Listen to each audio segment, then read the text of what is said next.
Hai Sobat Kreatif semua, balik lagi di podcast kita hari ini bersama saya Yayang. Dan saya Sofyan.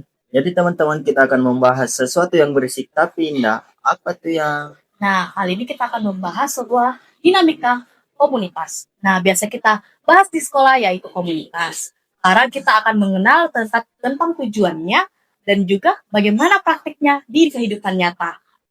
Oke, untuk menjawab semua itu kita menghadirkan pakarnya dengan Kak. Halo, saya Aci. Kak Aci. Kak Aci adalah salah satu pelatih di paduan suara Makassar menyanyi. Nah, kalau boleh tahu nih kakak ini dari komunitas apa dan tujuannya apa? Bisa dijelaskan, Kak. Oke, jadi kalau saya saat ini lagi sibuk ya, cukup sibuk dengan mengurus sebuah komunitas. Bisa dibilang komunitas, tapi sebenarnya ini adalah social project di mana kami berusaha untuk menghadirkan wadah atau mungkin ruang yang aman untuk semua orang. Jadi semua orang ini berarti tua, muda, laki-laki, perempuan, siapa aja boleh untuk bisa mengekspresikan diri mereka lewat bernyanyi. Jadi kami paham bahwa banyak sekali orang-orang di luar sana yang suka nyanyi, bisa nyanyi, ataupun mungkin nggak bisa nyanyi, tapi suka nyanyi, tetapi nggak punya wadah untuk mengekspresikan itu, gitu loh, untuk mempraktekkan itu. Saya yakin deh, mungkin Yayang atau Sofyan sambil bawa kendaraan atau mungkin lagi ngelakuin sesuatu itu pasti suka bersenandung atau apa, mau bagus apa enggak ya, tapi pasti suka melakukan itu. Nah, Makassar Menyanyi itu kemudian hadir untuk memberikan ruang untuk teman-teman yang mau mencoba menyanyi atau mengekspresikan perasaannya. Kadang-kadang ada teman-teman yang kayak capek sekolah atau berat kerjaan di kantor, tiba-tiba weekend tuh mau melakukan sesuatu yang kayak apa ya, mengeluarkan emosinya. Nah, itu kita mau channeling untuk bisa nyanyi sama-sama. Nah, di Makassar Menyanyi itu tujuannya kayak gitu. Gitu ya. Di sekolah kami itu belajar tentang struktur kelompok. Kakak sendiri kan sebagai pelatih di Makassar Menyanyi. Gimana sih cara menyatukan suara-suara yang berbeda supaya enak didengar? Oke.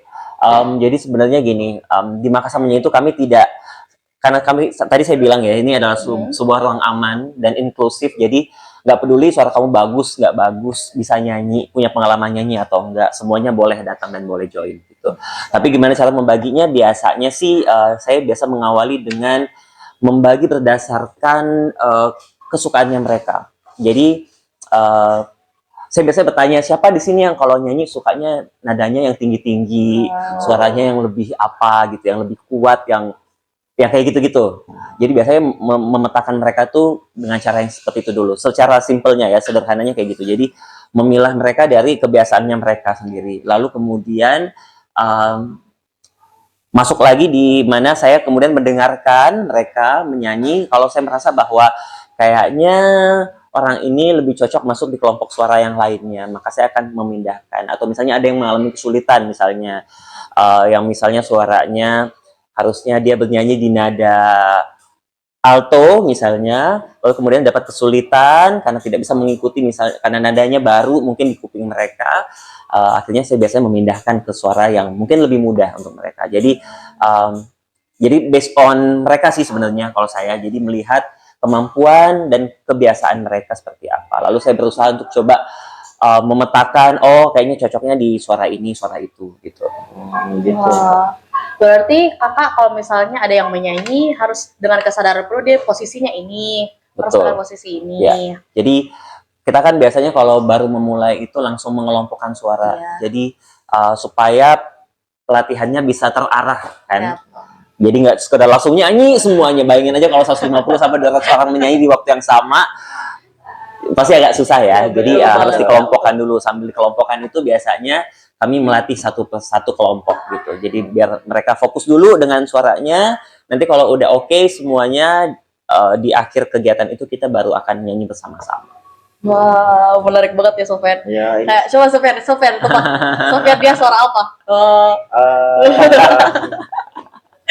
Ya. Terus Kak, kan Makassar Menyanyi ini adalah komunitas yang terbuka. Jadi gimana nih cara kakak untuk mempertahankan SOP-nya. Nah, kayak melatih, kayak Kak itu yang melatih tetap, tapi tidak seperti barak militer gitu. Kayak harus santai. Gimana tuh Kak? Tips-tipsnya? Iya, jadi karena maksa menyanyi itu isinya banyak orang ya. Jadi sekali pertemuan itu kita bisa 150 sampai 200 orang gitu. Otomatis mereka juga punya apa ya? Mungkin punya rasa cemas masing-masing, apalagi orang yang misalnya belum terbiasa nyanyi tiba-tiba, atau biasanya orang yang introvert mungkin ya, tiba-tiba datang ketemu orang banyak. Nah, ya pinter-pinternya aja kita untuk membuat mereka nyaman, karena memang kemasannya maksa menyanyi ini bukan untuk dinilai kan mereka. Jadi sekedar menyanyi, mengekspresikan diri. Jadi selalu dimulai dengan, saya biasanya bercanda, ngajar sambil bercanda sama mereka, atau tidak memaksakan sih, lebih tepatnya tidak memaksakan bahwa mereka harus jadi bagus banget nyanyinya gitu, karena tujuan kami memang bukan itu, karena nggak akan dinilai juga kan. Cuman setidaknya mereka, kita bisa latih, bisa membentuk vokalnya, terus kemudian nanti mereka akhirnya bisa mengatur, oh ternyata saya tuh nyanyinya harus segini aja gitu loh, atau mungkin oh nadanya saya harus tidak sama dengan yang biasa saya dengarkan kayak gitu. Itu aja kita latih terus pelan-pelan, sejam 2 jam. Biasanya sih dengan waktu periodik waktu kayak gitu, sejam 2 jam, biasanya mereka udah bisa apa ya, sudah bisa beradaptasi, kupingnya udah bisa beradaptasi. Toh juga mereka nyanyinya berkelompok kan, jadi seandainya sendirian itu pasti akan susah dan makin tertekan. Tapi karena mereka nyanyi namanya juga kalau kita borongan ya, masa gitu, banyak orang, lebih berani pasti. Jadi akhirnya sejam 2 jam biasanya udah bisa. Nah, ngomongin soal komunitas, pasti kita akan mendengar soal konflik. Nah, di sosiologi juga itu biasa dikenal dengan konflik sosial atau perdebatan atau dinamika sosial. Nah, kalau kali ini dari Kak sendiri, apa ada anggota yang merasa suaranya tidak paling benar atau mungkin burnout kali? Ya, benar. Apalagi kalau kita ngomongin tentang komunitas Makassar Menyanyi ini yang banyak sekali orang di dalamnya ya. Ditambah lagi Makassar Menyanyi ini orangnya tuh kan nggak selalu sama tiap pertemuannya. Jadi karena ini adalah apa ya, komunitas yang terbuka, jadi siapa aja bisa datang ke setiap pertemuan. Jadi ya ada aja ya, pasti yang namanya juga banyak orang. Kadang-kadang apalagi ada yang datang misalnya dengan pengalaman bernyanyi yang lebih banyak, atau memang di luar sana mereka memang penyanyi aslinya. Bahkan ada sempat yang datang itu mereka ada yang vocal coach, ada yang emang penyanyi buat wedding singers kayak gitu-gitu semuanya. Syukurnya sih mereka berusaha untuk beradaptasi ya, tapi mau nggak mau pasti adalah perasaan di mana kita merasa bahwa aduh, kiri kanan saya ini kok nyanyinya nggak bener gitu ya, pasti ada perasaan kayak gitu. Apalagi orang yang udah profesional akan ketemu dengan orang amatiran yang sama sekali nggak punya pengalaman bernyanyi, itu pasti ada. Tapi syukurnya di Makassarnya itu konflik ini masih bisa teratasi gitu, karena kita memang selalu mengedepankan bahwa datang ke sini tuh bukan mau jago-jagoan nyanyi, tetapi memang mau menyanyi bersama. Jadi syukurnya belum ada, semoga nggak ada ya, semoga nggak ada. Tapi ya kita selalu mengantisipasi itu sih. Jadi udah selalu menyampaikan di awal bahwa spirit Makassar Menyanyi itu ya jadi tempat yang nyaman dan aman untuk teman-teman bernyanyi semuanya. Jadi semoga semuanya bisa mengerti dan semuanya bisa menghindari konflik yang kita takutin ini. Wah, ternyata kakak bukan cuma hanya melatih vokal ya, tapi juga sebagai mediator. Bisa dibilang kayak gitu ya. Ya, yang benar, ya benar banget nih Kak. Buat kami yang masih sekolah biasanya punya teman, kalau di dalam kelompok ada yang individu-individu atau yang merasa paling pintar misalnya istilahnya. Nah, bagaimana kalau tips-tipsnya? Kalau kakak kan dari paduan suara yang beragam-beragam manusia mungkin ya, atau beragam-beragam individu. Kak, sebelum kita jauh, jujur deh, pasti ngelatih yang banyak orangnya atau lebih enak kita belajar teori, Kak? Kalau mau bilang yang mana yang lebih enak, Ah, pasti lebih enak ngajar langsung kali ya. Iya. Kalau saya bilang meskipun banyak orangnya, tetapi em, kalau melatih langsung itu, ngajar langsung itu biasanya kita bisa lebih interaktif, bisa apa ya, bisa bikin suasana lebih hidup dibandingkan ngajar teori. Kalau teori itu lebih apa ya, mungkin cenderung membosankan untuk sebagian orang. Jadi Hmm. Di sekolah juga kita kayak kalau belajar teori, teori, wow, atau rumus. Nah, bagaimana nih untuk buat kita yang anak sekolah menghadapi teman-teman yang seperti itu, Kak? ya. Jadi kalau di komunitas saya itu karena memang komunitas bernyanyi dan memang em, yang kita kedepankan adalah harmonisasi suara. Jadi memang berharap bahwa tidak ada yang terlalu menonjol di antara masing-masing penyanyi ini karena namanya juga paduan suara, memadukan suara membentuk harmonisasi gitu. Jadi kalau ada yang menonjol pasti akan beda sendiri dan aneh sendiri gitu kan. Nah, kalau ngomongin ke teman-teman nih yang masih anak sekolahan ceritanya, sebenarnya sama aja, hampir sama dengan menyanyi di paduan suara sebenarnya spiritnya. Jadi kalian kan punya tujuan yang sama ya, mau sama-sama bagus, mau sama-sama punya masa depan yang baik, mau sama-sama pinter. Ya.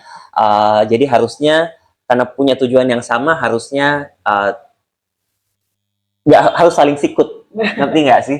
Jadi nggak harus saling, oh saya jago nih, terus kalau kamu jago terus kenapa? Sama-sama akan selesai juga kan pada akhirnya kan. Jadi itu aja yang dipikirkan sebenarnya. Gimana caranya kita jalan sama-sama, menikmati masa-masa sama-sama ini, berkembang sama-sama. Pada akhirnya juga kita akan mencapai tujuan yang sama. Tapi saya penasaran satu hal nih Kak, apa sih pencapaian Makassar menyanyi yang bisa bikin kakak bilang wah inilah kekuatan komunitas yang sebenarnya? Ya. Jadi sebenarnya komunitas ini belum lama-lama amat ya. Kami tuh baru mulai di tahun lalu, sekitar bulan Juli, Agustus, September gitu. Jadi belum begitu banyak pengalaman bernyanyi sama teman-teman nyanyi di Makassar nyanyi. Cuman ada satu hal, jadi kami tuh setiap sesi, setiap pertemuan itu berusaha untuk menghadirkan sesuatu yang berbeda di Makassar menyanyi. Bayangin aja kalau setiap pertemuan yang teman-teman tunggu sebulan, kan masa menyanyi itu sebulan sekali ya. Tiap bulan ketemu, abis itu yang dilakuin hal-hal yang monoton, yang sama aja, datang, pemanasan vokal, terus nyanyi, habis itu bubar. Itu kan akan monoton kalau udah berulang 2-3 kali ya. Jadi akhirnya kami tuh berpikir keras gimana caranya untuk bikin setiap pertemuan ini akhirnya punya kesan tersendiri ke anggota Makassar menyanyi. Nah, akhirnya kami memformatkan beberapa bentuk di setiap pertemuannya. Salah satunya adalah kami pernah mengajak teman-teman untuk tap in di satu eventnya, kegiatannya Kota Makassar. Terus teman-teman yang Makassar menyanyi itu kami undang naik ke atas panggung dan mereka perform di depan orang banyak gitu loh. Jadi itu jadi pengalaman yang luar biasa untuk beberapa teman karena banyak di antara mereka yang nggak punya sama sekali pengalaman untuk nyanyi di depan orang. Bayangin aja yang biasa nyanyi di kamar mandi atau nyanyi sambil bawa motor, tiba-tiba latihan sejam 2 jam, habis itu mereka kayak merasa bahwa ya udah kita udah siap untuk tampil di depan banyak orang, dan itu mereka langsung apa ya, merasa wah aja gitu. Banyak yang setelah nyanyi itu ngomong ke saya, Kak tadi itu pengalaman pertama saya nyanyi di atas panggung kayak gitu. Nah itu jadi pencapaian menurut saya sih, bahwa komunitas ini akhirnya punya makin jelas tujuannya, memberikan ruang, memberikan wadah, tempat untuk orang-orang yang memang nggak punya kesempatan atau mungkin nggak pernah kepikiran untuk bisa perform di depan orang banyak. Itu satu. Terakhir lagi kemarin kami memformasi sebuah kegiatan di mana kami menyanyikan sebuah lagu, lalu ternyata penyanyi aslinya datang buat menyapa teman-teman Makassar menyanyi. Jadi itu jadi pengalaman baru lagi ke teman-teman yang awalnya mungkin datang hanya untuk nyanyi-nyanyi, untuk have fun aja, tiba-tiba tidak disangka, tidak dinyana, tiba-tiba yang nyanyi, yang punya suara, yang biasa mereka dengar, tiba-tiba datang dan menyapa dan ikut nyanyi sama kita di situ. Jadi kalau mau ditanya pencapaian yang paling gong apa ya sejauh ini mungkin itu ya. Iya. Jadi kita betul-betul berusaha sekali untuk bisa memberikan wadah ke teman-teman menyanyi yang ada di Makassar untuk bisa merasakan pengalaman-pengalaman yang tidak pernah mereka bayangkan sebelumnya. Nah, buat kakak nih terakhir, Hmm. singkat saja, buat teman-teman yang mau bergabung ke Makassar Menyanyi kak, yang sekadar yang suka menyanyi-menyanyi di kamar mandi, nah tips-tips apa nih kak untuk buat masuk atau pesan kakak buat orang-orang buat teman-teman yang mau masuk? Oke, jadi karena Makassar Menyanyi ini adalah event sebulan sekali, harusnya kami bikin di bulan Februari dan ada Maret ini, cuman karena ketemu dengan bulan Ramadan, jadi agak sulit sebenarnya, agak sulit karena biasanya kita nyanyi itu mepet maghrib, jadi kalau mau nyanyi mepet maghrib kayaknya capek ya, kayaknya kita juga nggak punya kekuatan untuk bisa nyanyi, tapi insya Allah setelah Ramadan ada lagi, jadi yang mau join boleh banget langsung datang ketika kita blast informasi terkait dengan event Makassar Menyanyi selanjutnya. Biasanya kami share lewat Instagramnya Makassar Menyanyi di @makassarmenyanyi. Bisa langsung daftar aja, free ya, gratis. Kalau udah daftar langsung datang aja. Jadi itu aja caranya. Daftar, lihat lihat informasinya, habis itu daftar, langsung datang. Udah selesai. Nyanyi-nyanyi sampai capek. Nah, buat ini Semansa yuk. Gabung. Intinya nggak usah ragu mau suaranya bagus, mau nyanyinya fals selama ini, atau misalnya sama sekali nggak punya pengalaman nyanyi, semuanya bebas, boleh ikutan. Jadi bisa coba nih. Harus coba ya. Jadi buat kalian yang penasaran, kepoin di Instagramnya Makassar Menyanyi, dan saya Sofyan. Saya Yaya, pamit undur diri untuk podcast hari ini. Terima kasih telah mendengarkan. Bye-bye.